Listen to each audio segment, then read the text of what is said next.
अस्सलाम वालेकुम। आज हम आपके साथ शेयर कर रहे हैं बहुत ही मज़ेदार, बहुत ही टेस्टी राजमा पुलाव की रेसिपी। बहुत ही आसान और सिंपल सी रेसिपी है और मज़े के बहुत बनते हैं। साथ रायता बनाएं और इसको एंजॉय करें। उबाल के रखे हों अगर राजमा तो बहुत आसानी रहती है ये चावल बनाने में। तो इसको बनाने के लिए हमने सबसे पहले हाफ़ कप लिया है ऑयल का और इसके अंदर एक प्याज डाल दिया है और इसको अब कलर आने तक रेड करेंगे। मीडियम फ्लेम पे इसको हिलाते जाएंगे और इसको रेड कर लेंगे। प्याज हमारा रेड हो चुका है। अब इसके अंदर हमने ये टमाटर, अदरक और हरी मिर्चें ऐड करनी हैं। सब्ज़ मिर्चें आप अपने टेस्ट के हिसाब से डाल लें। अदरक हमने डाल दिया है स्लाइस में काट के और एक टमाटर डाल दिया है और साथ साथ ये क्वांटिटी भी इन चीज़ों की लिखती जाऊंगी। आप अपने टेस्ट के हिसाब से भी डाल सकते हैं। ज़ीरा है, दालचीनी है, लौंग है और सुरख मिर्चें और नमक है। ये सारी चीज़ें डालने के बाद अब इसको हल्का सा फ्राई करेंगे और साथ ही इसके अंदर पानी ऐड कर देंगे ताकि ये जले ना। पानी डालने का मकसद यही होता है कि मसाले उड़ें भी ना और जले भी ना। तो पानी डाल के इसका हम अच्छा सा कलर निकाल लेंगे। 3 से 4 मिनट के लिए इसको इसी तरह से पकाएंगे मीडियम फ्लेम पे।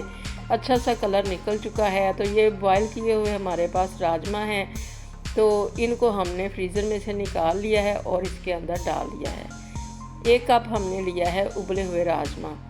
तो अब इसको हल्का सा भूनेंगे। 2 से 3 मिनट के लिए मीडियम फ्लेम पे इसको हमने भूनना है और भुनने के बाद इसके अंदर हम पानी ऐड करेंगे चावलों के हिसाब से। चावल जितने लिए हैं उसके हिसाब से हम पानी इसके अंदर डाल देंगे। 1 गिलास हमारे पास चावल हैं जो हमने आधा घंटा पहले से भिगो के रखे हुए हैं और अब इसके अंदर हमने पानी डाल दिया है तकरीबन पौने 2 गिलास।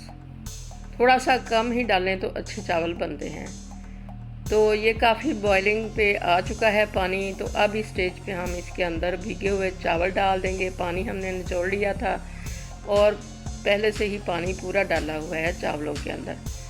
तो अब इसको हल्का सा हिलाने के बाद इसको कवर कर देंगे ताकि जल्दी ज़रा इसके अंदर बॉयल आ जाए। तो जैसे इसके अंदर चावलों के अंदर बॉयल आ गया है तो हमने कवर को उठा लिया है। अब इसका कवर उठा के ही इसको पकाएंगे और ज़रा सा इसका पानी जो है ये कम होगा, ड्राई होगा, तो फिर इसके अंदर हम नमक चेक करेंगे और नमक चेक करने के बाद इसको हम दम पे रख देंगे। तो बड़े ही अच्छे इस तरह से राइस बनते हैं। ज़्यादा हिलाने जुलाने की ज़रूरत नहीं होती है इनको। तो बस अब इतना पानी है हमारे चावलों में तो हमने इनको दम पे रख दिया है बिल्कुल लो फ्लेम के ऊपर। तो अब ये हमारे चावल बिल्कुल डन हो चुके हैं, पक चुके हैं। तो ये देखें कितने अच्छे बने हैं हमारे चावल और मज़े में भी बहुत अच्छे हैं। बहुत ही मज़े के ये हमें चावल लगे हैं। साथ में रायता बना के खाएं, बहुत ही ज़्यादा ये मज़ा आता है इनको। इन चावलों के अंदर थोड़ा सा घी ज़्यादा, ऑयल ज़्यादा डलता है क्योंकि ये सोक कर लेते हैं। ये जो बीन्स हैं, किसी भी किस्म के बीन्स के वाले चावल बनाएं तो उनमें थोड़ा सा घी या ऑयल ज़्यादा डालना चाहिए। बहुत ही मज़े का हमारा राजमा पुलाव तैयार हो चुका है। आप भी इस तरह से बना के देखिएगा। अल्लाह करे आपको ये रेसिपी बहुत ज़्यादा पसंद आए और आपकी बहुत अच्छी बने। दुआओं में याद रखिएगा। अल्लाह हाफिज़।